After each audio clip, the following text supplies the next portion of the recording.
Hey, all you Slashaholics, welcome to Slash Sisters. I am Slash Sister Jen. And I am Slash Sister Hallie, and we want to welcome you back to our little channel of horror movie reviews by true horror movie fans. Well, as you can see, we are joined by our fellow sister, Slash Sister Amanda. What's up, girl? Hey. Oh, I'm so excited to be back. Right? Yes. We love having you here. Yes. And I don't know if you can see it, but Slash Sister Amanda is wearing one of our official Slash Sister merch. Heck yeah.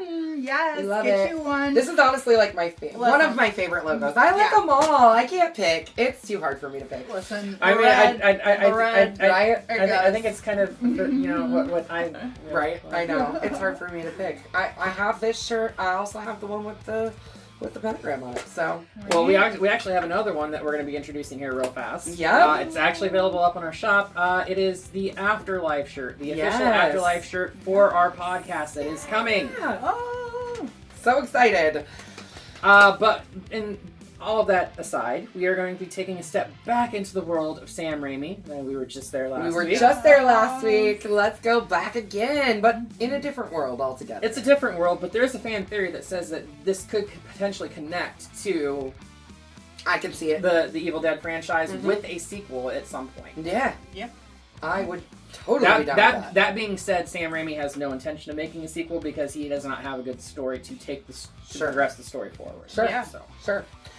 This time we are actually stepping out of the world of Evil Dead and into this absolutely insane movie called Drag Me to Hell.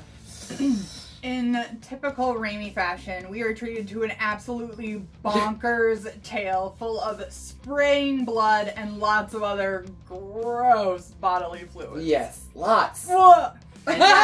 For the one. I made it through the entire last episode without retching. I did it. The entire last episode without retching, but Amanda's going to get us started. But I won't be able to make it through this one. This one is nasty. Yeah, no. Oh my gosh. There's so many nasty things in this movie. There's a reason why I apparently have a this strong movie. constitution between the three of us because this shit doesn't affect me at all. Oh, God.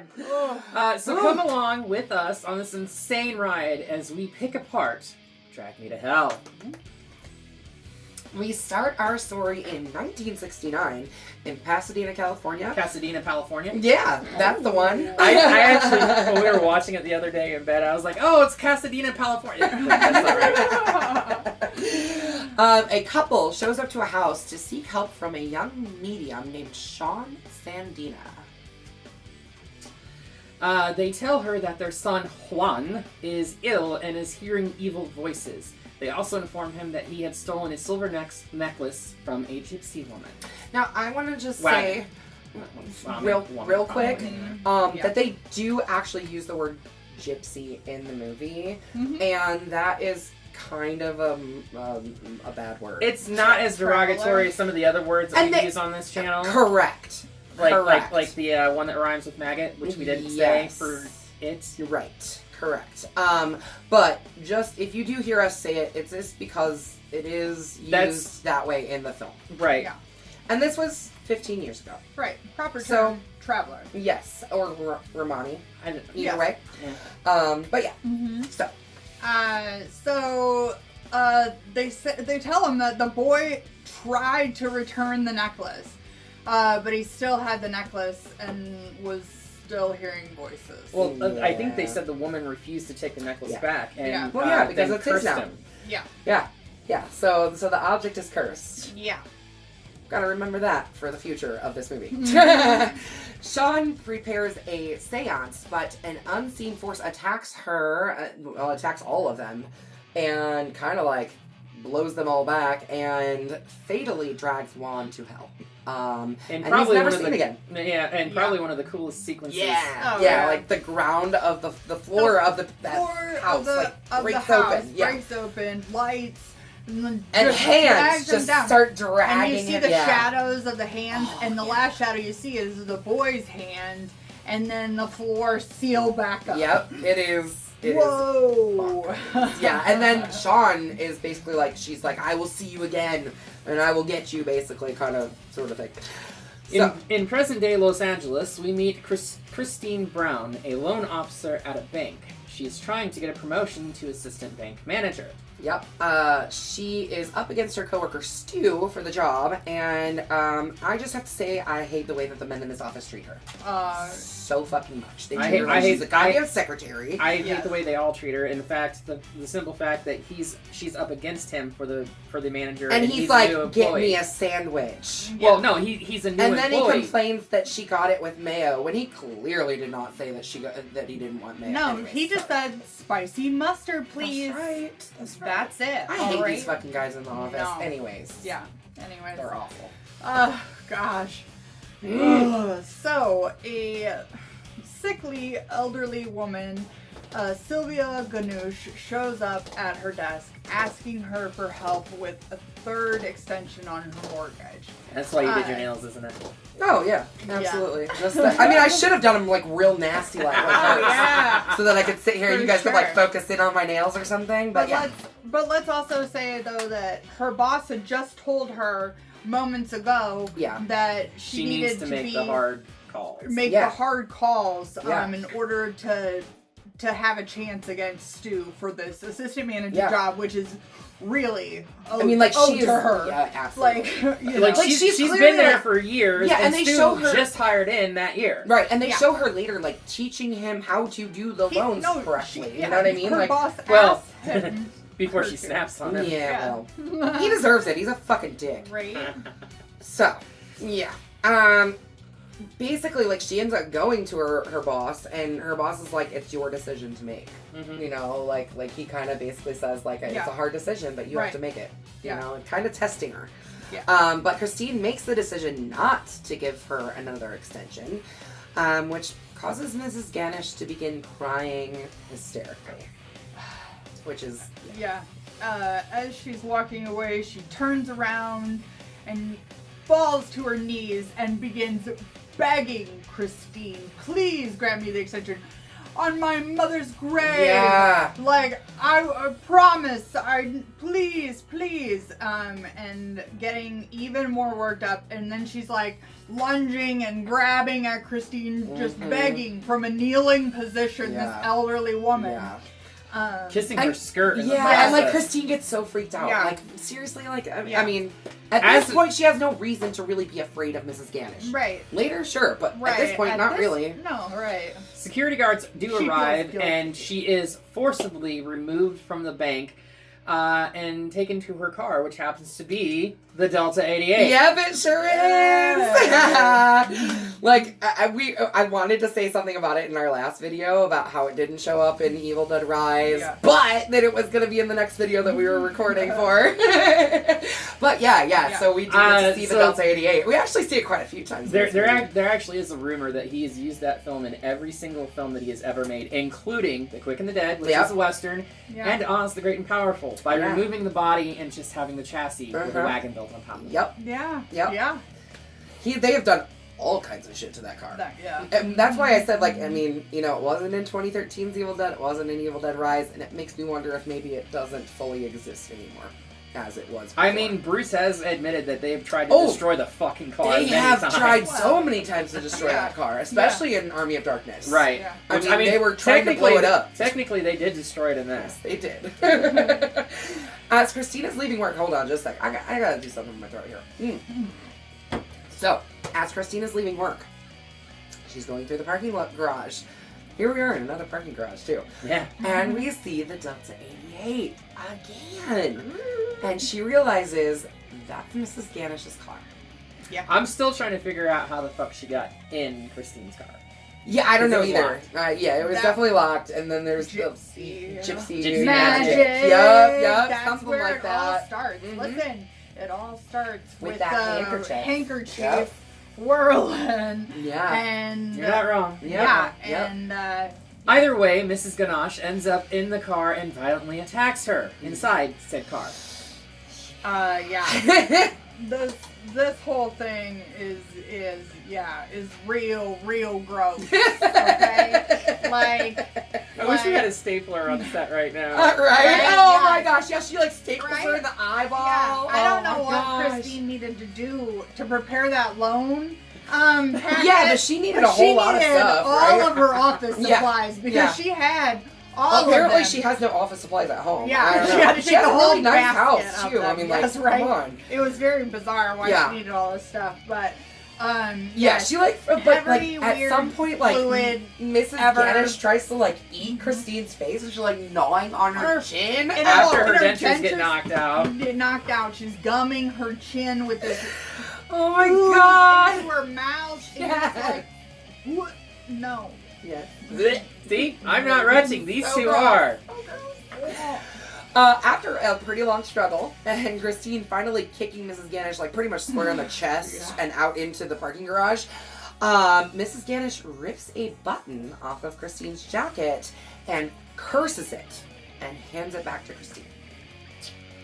After the whole ordeal, she and her boyfriend Clay end up visiting a fortune teller named Ram Jas, who tells Christine a dark spirit is haunting her and then asks them to leave. Yeah. Tries to give them their money back, though. Yeah, but he doesn't actually give them their money back. They kind of state that later. They're talking about how it was a scam, and like Clay's like, yeah, but he didn't actually give them money back. Like he tried to, but he didn't really succeed. He offered at least, right? Either way. So back at home, the entity begins to violently attack Christine. It kind of starts with that fly, though. Smacks her in the face. But like the fly goes into her mouth. Remember, like while she's sleeping. Yeah. That night, right? Was that the night? That's after this, right? That's after this. I think it's that first night when they're sleeping. Before the stuff really starts, like before the demons and all the like shadows and stuff. I don't know. Comes back later though. Yeah, sure. Comes back later. Okay, it just sits in there evidently. I didn't know apparently that. Stomach acid doesn't kill those kind of flies. She starts to see shadows in the shapes of demons and hears weird noises. Yeah. Honestly, I have to say the shadow play in this film is fucking phenomenal. Yeah, it just feels so eerie and very creepy. ominous. Yeah, for sure. Yes. At work the next day, she has a hallucination about Mrs. Ganesh and ends up getting the most ridiculous blood nosebleed I have ever seen in my entire life. Like, I have a lot of personal experience with nosebleeds. I have gotten some really bad ones. Yes. To the point where, like, I used to work at the hospital, and I got one so bad that I ended up going down to the ER, and they had to cauterize my nose because I could not get it to stop bleeding. Yeah. It's just I have like closed blood vessels or something. It's something that I've dealt with my entire life. Right. Anyways, but this nosebleed, it's like it starts dripping, but then she's literally like spraying blood all over the bank. The best thing is everybody, like, the reaction is hardly anything. I know, they're all just like it's just shock. And then, like, but Mr. Jackson's like, did any get in my mouth? Right. Did any get in my mouth? Like, mind you, the effects are done by two of our favorites. Yes. The N and B from K&B effects, Greg Nicotero and Howard Berger. Yeah, for sure. And at this point, we haven't really seen a whole lot of CGI yet. No, but it's coming. It's coming. Mm-hmm. It's coming, and I'm not happy about it. So we'll get there. We'll get there. As Christine leaves, Stu steals a file that is on her desk. This is the file she has been working on that will likely get her the promotion. Yeah. Mm-hmm. Yep. Yeah. What a fucking what a jerk. Twat waffle. Bad guy. Christine decides, you know what? I'm gonna go to Miss Ganesh's house and beg her for forgiveness. Yeah. So she shows up at her granddaughter's house, and her granddaughter lets her in the house. Yeah, we get to see the Delta again there too, because it's in the driveway of the house. Yes, it's in the driveway. Right. Dun, dun, dun. And this is where we find that it is a funeral happening. Yeah, like there's just like the Romani family. Yeah. Their whole extended family is just yeah. everywhere. I mean, it's a party. Right. Like it's a party. I mean, to be fair, other cultures do celebrate death differently. They celebrate the life of the person versus being sad and sorrow. Right. Yeah, yeah, for sure. Right. Mrs. Ganesh has died. And her body is right there in the home. Oh, no. Laid out on a table. Now we're going to get another absolutely disgusting scene. somehow Christine ends up like falling on top of the body, and then she falls, and Mrs. Ganesh falls on top of her. The table breaks. The table breaks. Yes. And it's a whole lot of like dead body on top of her, and literally green yes, formaldehyde bile like pouring out of her mouth all over into Christine's mouth. Yes. Whoa. Yeah. Mrs. Ganash's granddaughter tells her that she deserves everything that is about to come to her.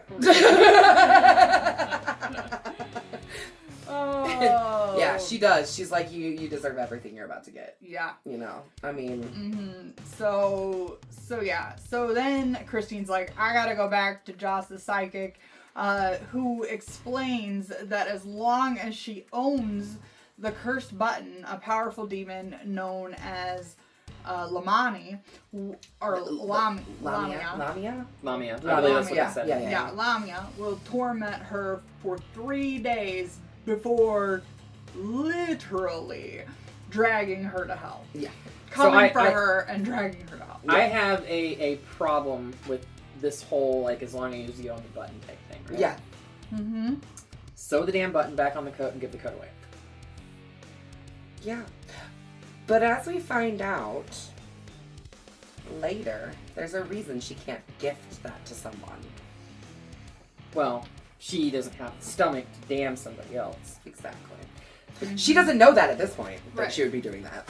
Right. So, yeah, I guess at that point she would be able to just like get rid of the button, I guess. No, but realistically at that point, I don't think that's when he told her about gifting the button. No, because he didn't tell her until after they've tried pretty much everything else. This is whoa. Don't put. Well, yeah, because later he does say that like that makes him complicit in it too. So yeah, that's why he didn't tell her originally. Yeah.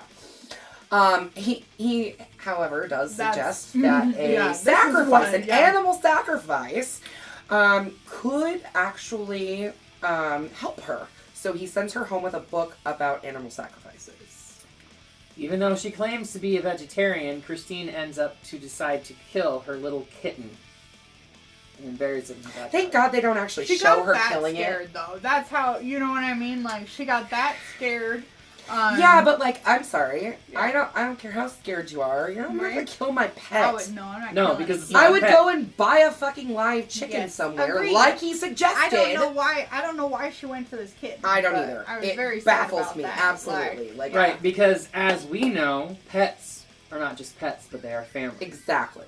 Because I love my cat like she is a fucking human being. Could you even imagine, even if it was a kitten that you didn't really have a whole lot of connection to? No. I just couldn't even imagine. Okay, so it's a kitten that kitten was clearly like under a couple months old. Yeah. So they couldn't have had it for very long. So she doesn't have like a super strong connection to it like she would a pet that she's had for years and years and years. I just cannot imagine. Nope. Nope. Flip around and find out. Something wrong with her. Yeah. That night she goes with Clay to his parents' house for dinner, and even though she initially impresses his parents, then the demonic hallucinations begin. And she starts. And the fly comes back. Yes. Yes. She coughs the fly up. She coughs the fly. Yep. Up. She does. And so at this point, it looks like a grade A crazy. Yeah. For sure. And like she sees Mrs. Ganish's eye in the cake that she's eating. Stabs it. Like she stabs it, and then all that like blood and pus comes out of it. Yeah, in a cake. I thought it was funny that like, away from like what her POV was, like you just see like the fork just wiggling back and forth. Because it looks like a normal cake to everybody else, and she's seeing this like, it's gross. So Christine ends up returning to Joss, and he tells her that he has someone that can help her, but she needs to come up with $10,000 by the next day, because remember, she only has 3 days. Yeah. And then she gets dragged to hell. So, by the next day, she's got to come up with $10,000. After hawking all of her worldly possessions that mean anything to her, literally, and only coming up with like $3,800. Yeah. Clay ends up paying Joss for her because he knows that while he doesn't necessarily believe in it, she believes in it, and this is important. Which to her, I think is really, really sweet. Yeah. Like, this is such a sweet move by him. He's a good boyfriend. He really is. And mind you, this is Justin Long, who does not make it through horror films. No. He doesn't, but he does this one. Yeah, this is like the only one. Yeah. Right. This is like one of the roles that Justin Long plays that I'm like, oh, I just love him. He's a good boyfriend. He stands up for her. Mm-hmm. Like, she's clearly got some very serious body image issues. Yeah. And because, I mean, it's like... She was a fat big girl. growing up. Right. And, you know... I feel her. But we I'm all not feel jaded. it. I'm You know not what I that mean? jaded, though. Yeah, like, but I don't think like it's a little bit different, you know? Yeah. I mean, like, she clearly has problems with Yeah. food. Like, she, like there's Yeah, some deep-seated issues there with her. But I he's, eat like, the food. stood by her through all of that. And, like... Yeah. Like, I mean, you know, he's a good boyfriend. Right. That's all I'm going to say. Justin Agreed. Clay in Drag Me to Hell is a good boyfriend. He keeps going with her stuff, too. You know what I mean? Like, he doesn't, like... Yep. So, Joss introduces her to an older, now we see, Sean Sandina, who prepares a seance to trap, Lamia. Yeah. Like, I, for some reason, don't like... Well, they all kind of right. sound a little bit different when each character says it. So it's Yeah. like... there was a couple of times where I was like, wait, what are they talking about? Oh, yeah, the Lamia. I pronounced crazy drug names all day, but Yeah, normal right. words, like, no, hard. Well, technically, that's not normal. I mean, It's- that's normal Right. compared to the stuff I That's say. true. Like, you That's would true. literally think, you were like, Yeah. did you literally make that up? Just throw letters together? Yeah, that's what it I sounds did. like. Right. Just so everybody knows, Right. though, Amanda works Oh, in a like, pharmacy yeah, and has most of her life. So Remember, like, she's cancer talking about, like, drugs? yes, she works for the cancer center and... Cancer drugs. So you want to talk about the craziest names you've ever seen in all your life? Crazy. Yeah. So Yeah. not, like, street drugs or anything like that. Don't worry. Right. I used to tell people I got my tech license to be a pharmacy tech on my 16th birthday, and I used to tell my friends in high school, like, I sell drugs. Yeah. Because I did. Yep. Yeah. Just legal ones. Right. Yeah. So during the seance, the Lamia ends up... It does go into the goat. But first, it goes into Sean Sandina. Sean first, right? Mhm. So Yeah. it goes into her. They are able to, like... Christine's able to, like, grab her hand and put it to the goat's head. Yeah. And then we But get... it doesn't last very long. And then we get the most ridiculous hand puppet goat scene in the fucking film. It's practical, I'll give it that, it's practical, but you can totally tell it's fake. But the face... Man, it's so funny. It's hilarious, and I love it. It was almost like the deer head from Evil Yes, Dead 2. for sure. That's what it was. For sure. No, 100%. That had to be almost a nod to that. Well, yeah, I mean, yeah. That's it, right? That's totally what it was. Now that you said that. But then, like, the assistant goes to kill the goat and fucking misses. He cuts the damn rope and frees the Cuts goat. the rope. Yeah. And then the Lamia possesses the assistant, who then pukes up her dead cat. Yes. I Which didn't is want like- your cat, Lamia. Yeah. I want your soul. I That's want what it is. your I didn't want soul. your cat, I want your soul. Swallow your That's what it soul, says. swallow your soul, swallow your soul. Yep, exactly. But yeah, so like that cat vomiting scene, Yeah. again, gross. Whoa. Again, with the bodily fluids Oh, and the it vomit was- and yeah. the bleh, gross. No. Yeah. Yeah, we didn't even talk about the maggots. Oh. I don't want to talk about the maggots, so No. there's that. Oh. Sandina So does much. manage to successfully banish the Lamia from the seance, but dies right afterwards. Yeah. And then... I mean, it's kind of like at this point where she's like, we're good, right? Right, we think that, Joss takes the button, seals it in an envelope, and tells Christine that she can only remove the curse by giving the button to someone else as a gift. Yep. Because it is the cursed token, making it theirs and no longer her possession. Yeah. So the button... So that's not what he, like No, I know. if she had known this originally and given the jacket away, we probably wouldn't be in this situation. I was going to say, sew the button back on the coat and give it to Goodwill. Yeah. But then she's also known and now knowing. But it's also like it but she has to won't be know. as a gift. But he made it clear that it gift. has It's a donation. to be gifted. Okay. Yeah. True. It's a donation. True, That's true, a true. gift. But then she's also like damned with the idea that she's Curse somebody else, but not anybody that she will ever have met. How do you know? I don't know why. Do you meet everybody that goes to Goodwill? I don't know why we can't. I mean, do you know how Listen. often my partner goes to Goodwill? Why couldn't this woman just give it to Stu? She She tried. tries. I know. She In attempts fact, to give In the fact, envelope. she calls Stu Yeah. out on his Yeah. bullshit. Yeah. She basically is like, tries to blackmail him. She calls him up and says, look, I know what you did. I know you sold the file from my desk and tried to sell it to First National Bank or No, he whatever did. it was. Or Yeah, he he did did. take it to First National Bank. And that's the reason why we lost the deal. And I'm going to tell the boss. Yeah. And if you don't get here in 10 minutes, and then by the end of the conversation, she's like, 9 minutes! And she's like, Right. At this point, she's like frantic. Yeah. Instead of giving it to Stu, however, because she just does not have it in her to damn somebody else, Yeah. she instead decides to dig She up. can kill a fucking cat.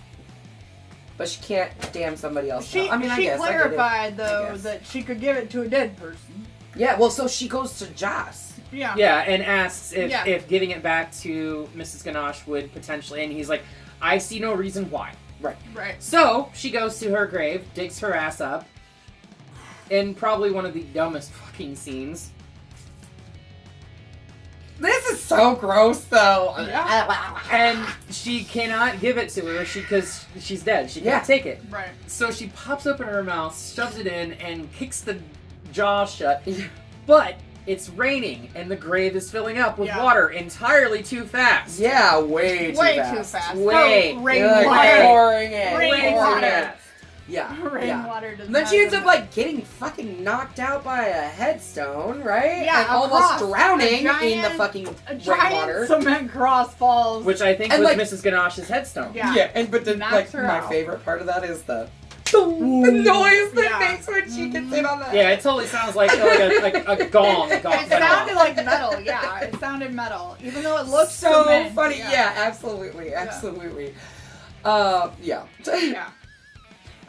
Christine returns home after her episode. Yeah, and it's actually this is kind of a fun little, like, she gets out of the water Yeah. and then it's raining. she's like a shower. and it's like this fun little transition where it's To like the it's shower. raining to the shower. Yeah. Yeah. I actually, That- like, when I was watching it, I was that like, oh, was I liked that. Yeah. That was a cool shot. Yeah, I did yeah. like. I did enjoy that. And so she prepares to meet Clay at LA's Union Station for a weekend trip to that cabin. When she receives a phone call from Mr. Jax notifying her that the promotion was hers. Yeah. And that Stu confessed to stealing her She freaked him out, didn't she? Right? What, And was fired. what I thought was really, really funny is when Stu is at the diner and he's like, don't tell my dad. Please don't tell Right. my dad. Like, Yeah. he's like freaking out Yeah, about his dad. dad. Like, the dad was never brought up once before. Like, I don't, did his dad get him the job? Like, maybe it was in like a scene that was cut or something. I think he's, Yeah, think yeah. I But think please don't tell my dad. Like, I he's think they freaking were, out. I think they were trying to play into But that she Asian got to him. American stereotype. For sure. you She know? got to him though, and he Mhm. just went ahead and confessed. Yeah. Yeah. Idiot. Right? But as Christine arrives at the station, she sees this beautiful blue jacket in a window of a store, and she's like talking through the window. There ain't no way that woman can hear her. I'm like, shut Right. up, bitch, she can't hear No. you. Mhm. Anyways, the woman lets her in before they're even open, and she buys the jacket. Yeah. We see Clay on the platform with an engagement ring waiting for her. Yep. There he is, being that good Oh, boyfriend. yes. And then Clay hands her the envelope with her missing button. It is important to note that earlier in the film, she gave Clay an envelope with a very rare coin in it, Right. which Yeah. he thought was that envelope. Yeah. Right. Yeah, but So- it must have gotten mixed up when her bag spilled in his In the car. Yes. Mhm. The night right before she went to Mrs. Ganish and shoved it. So it was the coin. Mouth. Yeah, it was the coin that she put in Mrs. Ganish's Mrs. mouth, Ganish's mouth. and not the button. The button. So Yes. yeah, she realizes this, and Yes. honestly, like, she realizes that the curse was never lifted, and from here it is like, watch out, Yeah. because she just. Mm-hmm. Horrified with the realization that, yes, the curse has never been lifted, Christine backs away and falls onto the tracks of the opposing side train. Yeah. An oncoming train is about to kill her when the ground beneath her opens up, glowy, fiery light emanates, and demonic hands, quite literally, drag her to hell. Right? And then we get like a flash of like the train comes. Yeah. And Clay's just like freaking out. Yeah. You know? Got, like, He's still reaching down as the train's driving. Yeah. He would not be Right? doing that. He would have lost his fucking arm. For sure. Yeah. But yeah, I mean, like, basically, that's it. We get a title card at the end. It's like, drag me to hell. Drag me to Yeah. Right? So yeah, that's the movie. That's it. That's how we end. And goddamn, what a fucking movie. You know, so we talked about like the terrible CG. We didn't even talk about the worst fucking scene with the CG. You know what scene I'm talking about, right? Which one was the worst for you? The worst one for me was when the anvil thing fell on Mrs. Ganache's head. Oh. And the blood splatter and eyeball popped out. Yeah. And like, why did we have to have CG blood splatter? Exactly. There was absolutely no reason for CG blood splatter. Nope. They could have easily had a dummy right there, drop the thing down. I mean, the eyeball may be CG and eyeball, maybe. Yeah. Honestly, I think they probably could have done it with a screen trick. I mean, they did it in fucking Friday 3. We just covered that. And Evil Dead. Yeah. Multiple times. Right. You know? Right. I mean, come on. So, I mean, it could have been done, that scene could have been done way better. That was like the over-the-top use of the CG. I was like, oh my god. Yeah, but there was a lot of pretty awful CG in this. And I know it's 2009. Okay? It's Friends. 2009. Yes. This was 15 years ago. Very 2009. It wasn't... okay. It wasn't like the worst. 2009, right? Frighteners came out what, 2006? 96. 96? 96. 96. Shit. Girl, But 2009... Wait. 2009, okay? Yes. Avatar was released in 2009. Yeah. Okay. Why are we doing this nonsense, K&B Effects? Listen, that was but the Avatar, that took a while for everybody to get up to that. That was like that's woo true. woo. They worked a long I understand, That but was if we can drop Avatar in 2009, there was no reason for that shitty CG effect in that scene. Sam Raimi in his little horror movie does not have that much budget money. Okay, so he doesn't have that kind of a budget. Again, for sure. K&B Effects should have done it fucking practically. They probably could have done it for cheaper. Other than the CG aspect of this. Which really frustrates me with this movie.